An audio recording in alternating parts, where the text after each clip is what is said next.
In case you haven't seen it yet, 3 months ago or last year, I'm still trying to process that, I uploaded a video titled Who Influenced Sleep Token? It was a list of bands and artists who possibly have influenced the 2023 breakout band, plus the influences who have been cited by the band itself. I ended up with a pretty big list and you can go check it out, but the night I uploaded that video, I couldn't sleep. It just hit me at midnight. I realized that I had left out so many bands and musicians.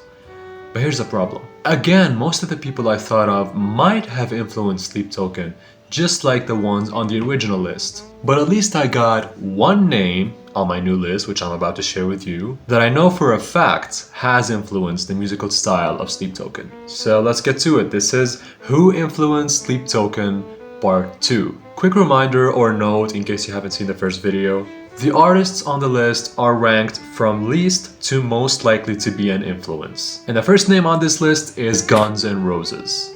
I'm not so sure about this one, but I can hear the soft side of GNR on some Sleep Token songs. One of them is Euclid, which gave me some November Rain vibes, with its piano parts, vocals, energy, and potential to be orchestrated. And there are other Sleep Token songs that share the same characteristics. Also, sometimes Sleep Token uses guitar arpeggios. Sometimes. Like the ones on the Apparition and Are You Really Okay? They remind me of the slash arpeggios on songs like Patience and Paradise City. So maybe Guns N' Roses did influence Sleep Token, as both bands share some similarities in style. Next is Slayer. Okay, calm down. Of course, Sleep Token has never played thrash and they probably never will. And quite honestly, I don't think the whole band was influenced by Slayer. I think Dave Lombardo has an influence on Two's drumming.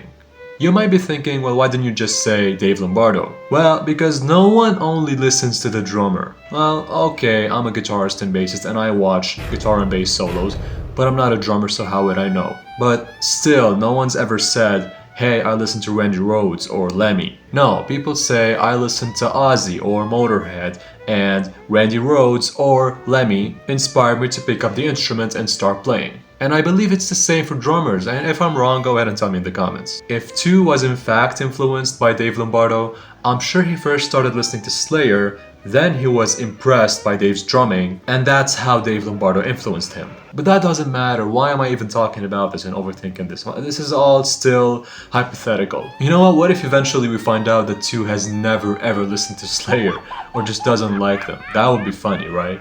Anyway, it's the super fast and impressive filling and tom rolling. Also, sometimes the filling gets a little bit funky, which is a Dave Lombardo thing too. Number 3 is Gojira. Sleep Token has always played the sluggish kind of heavy riffs. You can find examples on every record, but the one that has the most number of Gojira-esque guitar parts is the latest one, Take Me Back to Eden. Songs like The Summoning and the title track feature guitar techniques like harmonic scrapes, aka laser beams, low heavy tritones, and that slamming heaviness that Gojira is known for. Also, Gojira does what I like to call pseudo-prog. They sound like they're playing in multiple complex meters, but they're just playing 4/4, which Sleep Token has always done too. Plus, there's the contrast between different genres in each song, which Sleep Token has taken to a whole new level. Number 4, Imagine Dragons. I wouldn't be shocked if you dislike them, especially if you're a metal fan. Hey, I'm not a fan either. Hating on Imagine Dragons has become a regular thing in the metal community. But here are some hard to swallow pills. There are some non-metal Sleep Token songs, which you're probably aware of, that have the same vibe, characteristics, and even song structure of songs like Birds and Bad Liar. You can find most examples on Sundowning, songs like Dark Signs, Give, and Say That You Will, which, by the way, I recently covered. Go check it out. Electronic elements, claps and snaps, and again, even the song structures are very similar. But if none of that is true, and Sleep Token was never ever influenced by Imagine Dragons, then I'm sorry for forcing my fake pills down your throat. Then there's Queen. 2 words, Bohemian Rhapsody.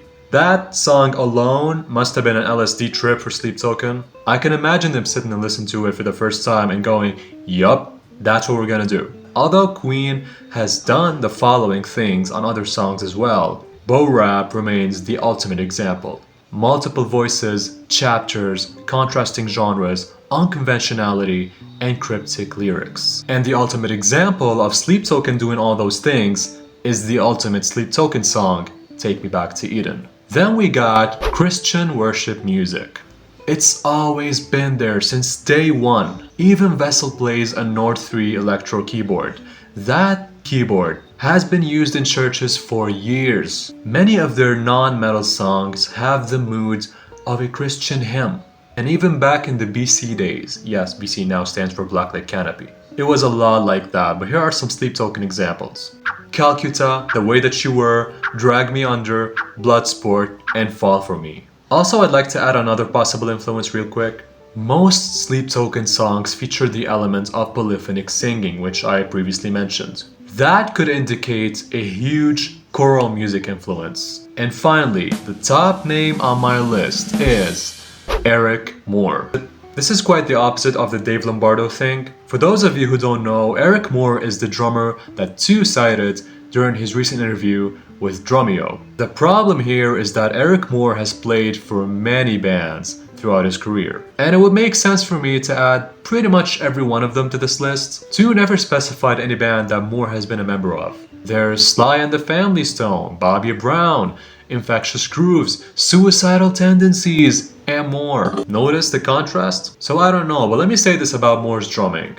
There are lots of drum solos you can watch on YouTube. You can tell by his long, fast fills and cymbal play that 2 was inspired by him. It's almost superhuman. And you know what? That's it for me today. F it. Thank you very much for watching. That's all I got for today. Do you think there are more possible Sleep Token influences that I did not mention, or maybe some bands and artists that did in fact influence Sleep Token that I didn't know of? You can tell me in the comments. Also, I'd appreciate your support by liking and subscribing to the channel. And maybe go check out the stuff I got on Instagram. Thanks again, please take care of yourselves, see you next time, and as always, have fun.